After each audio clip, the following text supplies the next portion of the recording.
제가 고양이 물그릇을 스토어팜에 팔고 있단 말이에요. 그전에는 적재가 나지 않는 선에서 광고를 했단 말이죠. 이게 정말 뜨문뜨문 팔리니까 이게 다 팔리려면은 3, 4년은 좋게 걸리겠다. 에이, 에라 모르겠다. 적자고 나발이고 광고비를 좀 썼습니다. 아, 네, 좀 썼어요. 어차피 카드 값으로 나가니까 한 달은 버틸 수 있어요. 근데 우리가 돈이 없지 가오가 없지는 않으니까 과감하게 가보자. 뭐 그래, 경험은 남겠지. 사실 지금 이게 다 팔아도 어느 정도 남는지는 잘 모르겠어요. 다들 그러더라고요. 처음에는 다 적자지만은 흑자로 전환될 시기가 올 것이다. 쿠팡에서도 상품을 올렸는데 뭐 거기서도 광고를 해요. 물건 하나 팔면 거기서 나오는 수익금의 일부를 광고로 쓰는 것 같아요. 근데 팔리는 것보다 광고비가 더 비싸니까 계좌에 찍히는 게 없더라고요. 그리고 네이버 광고비를 슬슬 올리기 시작했거든요. 네이버 광고는 입찰가거든요. 입찰가 비싼 키워드는 뭐 2만원도 하고 그러거든요. 처음에는 클릭당 비용이 400원부터 시작해서 지금은 1,500원까지 올렸는데 고양이 물그릇이라고 검색했을 때 제가 3등까지 순위가 올라가더라고요. 1등이 태평양 물그릇인데 클릭당 비용이 한 1,600원이나 1,700원쯤 하는 것 같아요. 제가 하루 최대 비용을 10,000원으로 잡았는데 그러니까 오후쯤 되니까 광고 비용 소진으로 끝나더라고요. 그래서 오늘은 2만원 정도로 이제 최대 비용을 올렸고, 그러니까 하루에 광고비를 10,000원에서 2만원을 쓰는 거죠. 뭐 그것도 거의 매출이랑 비슷한 광고비가 나가는 것 같아요. 인스타 광고도 했는데 한 40 정도 쓴 것 같아요. 한 개 팔리더라고요. 그러니까 39만원이 적자인 거죠. 아, 내 제품은 인스타 광고가 힘을 못 받는구나. 분명히 타겟층에 고양이를 관심 있는 사람들을 대상으로 광고를 올렸거든요. 근데 제 광고에 신뢰도가 없는 거죠. 저 대신에 고양이 관련된 팔로워를 좀 얻었어요. 그래서 제 인스타 계정에 들어가면은 죄다 고양이 사진이에요. 양채공학 물그릇의 이제 문제가 뭐냐면은 사람 눈으로 보면 이게 디자인적으로 전혀 특별해 보이지가 않는다는 거예요. 아, 그래서 리뷰가 중요하겠다. 고양이가 물을 먹는 사진과 리뷰를 보면은 신기해서 사지 않을까. 야, 이게 고양이가 물을 많이 먹는다고?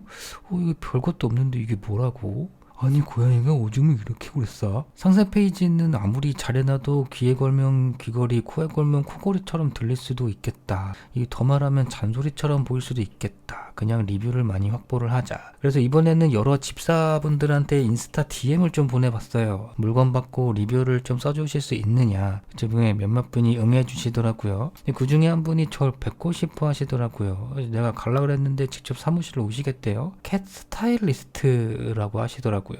고양이 미용업을 하시는 것 같아요. 본인 사업이랑 연결이 잘 될 것 같다고 하시더라고요. 샵을 열면은 제 물컵을 놓고 팔고 싶대요. 아마 고객들 중에 음수량에 관심 있는 사람이 있을 거다. 아마 알려드리면 많이 관심 있어 하실 거다. 그래서 제 지인분들이 올린 리뷰랑 그냥 일반 고객 리뷰랑 해서 지금 한 13개 정도를 모았고요. 사실 제가 이거 다 팔면은 이제 수익 일부라도 이제 기부를 할 생각이었거든요. 근데 아마 못할 것 같아요. 이미 까먹은 돈이 마이너스예요. 대출을 받아서 기부를 할 수는 없으니까 흑자가 되면 언젠가는 하겠죠. 세금도 좀 덜고 지금은 세금 환급이 더 될 것 같아요. 근데 지금 체험단 이벤트 나가는 물량이랑 실제로 팔리는 물량이랑 섞여 있어 갖고 정확히 순수익이 얼마인지는 모르겠는데 저번 주 금요일에 대략 20개 정도 발송을 했고요. 오늘 대략 한 15개 정도 발송을 했고 일단 남은 재고가 한 80개 정도 남아 있고요. 지금 상태로 간다면은 하루에 10개 정도 판다고 했을 때 한 열흘 정도면 재고가 다 소진이 될 것 같아요. 아마 다음 주나 다다음 주쯤에 나무 받침대를 한 판 더 주문을 해야 되거든요. 근데 이번에는 UV 코팅 자작나무를 주문하려고 했는데 한 장은 주문이 안 되고 10장은 주문을 해야 되는데 배송비에 부가세까지 하면은 한 100만 원은 되는 것 같더라고요. 아무리 그래도 일반 나무로 자르면은 제가 150개 일일이 바니쉬 바르면서 제가 시급 100원짜리 인간인가 막 생각 들기도 하고 이제 미치는 거죠. 그래서 이번에 좀 머리를 좀 쓸까 하는데 어차피 UV 나무를 사도 옆면은 붓으로 직접 발라야 하는 거는 똑같거든요. 그래서 일반 자작나무는 이제 재고가 있으니까 이제 그걸 바니쉬 작업을 하고 말리고 정확한 두께를 재서 도면 공차 수정하고 커팅을 하자. 그리고 옆면만 발라도 되니까 손이 좀 덜 가는 거죠.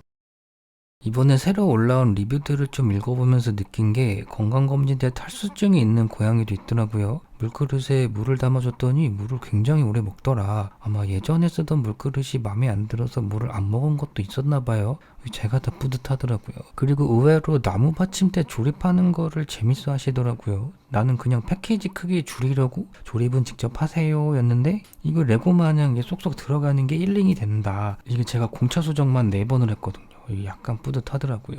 대신에 조립 설명서를 스티커로 만들었죠. 근데 이게 별거 아닌데 구매하시는 분들의 열의 9명은 여자분들이시거든요. 근데 이런 거 섬세하게 설명을 해줘야 불친절하다는 소리를 안 들으니까.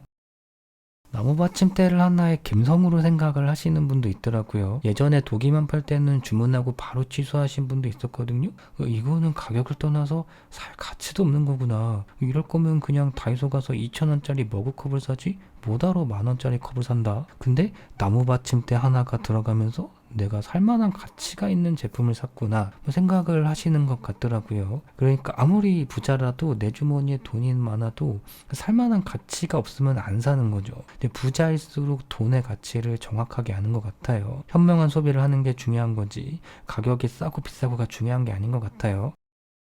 제가 고양이 스티커도 만들어서 팔고 있거든요. 근데 개당 1,100원 정도에 팔고 있는데 제가 물그릇을 2만원부터 택배비 무료라고 했더니 스티커 몇 개를 더 사서 택배비 무료로 만들더라고요. 이게 은근히 포장할 때 신경 쓰이더라고요. 스티커 만들어 가면 안 되니까. 어제 멍하고 있다 보니까 아이디어 하나가 떠올랐거든요. 보통 고양이 낚싯대나 사냥놀이 장난감들이 먹을 수는 없단 말이에요. 근데 깃털, 실, 방울 뭐 이런 것들인데 이거 먹으면은 내시경으로 빼야 된단 말이에요. 그럼 초음파 검사랑 내시경이랑 해서 병원비 30은 그냥 좋게 나온다는 거죠. 그러니까 낚싯대 끝에 간식을 달아서 잡으면 먹는, 그러니까 확실한 보상이 있는 그런 장난감이 있으면 어떨까. 이게 문제는 이게 흔들 때는 간식이 확실히 달려 있어야 하고 잡으면 간식을 놔야 된단 말이에요. 이게 기술적으로 방법이 떠오르지 않더라고요. 집게 같은 거를 달면 될 것 같긴 한데 문제는 사출을 사용할 수가 없을 것 같다는 거죠.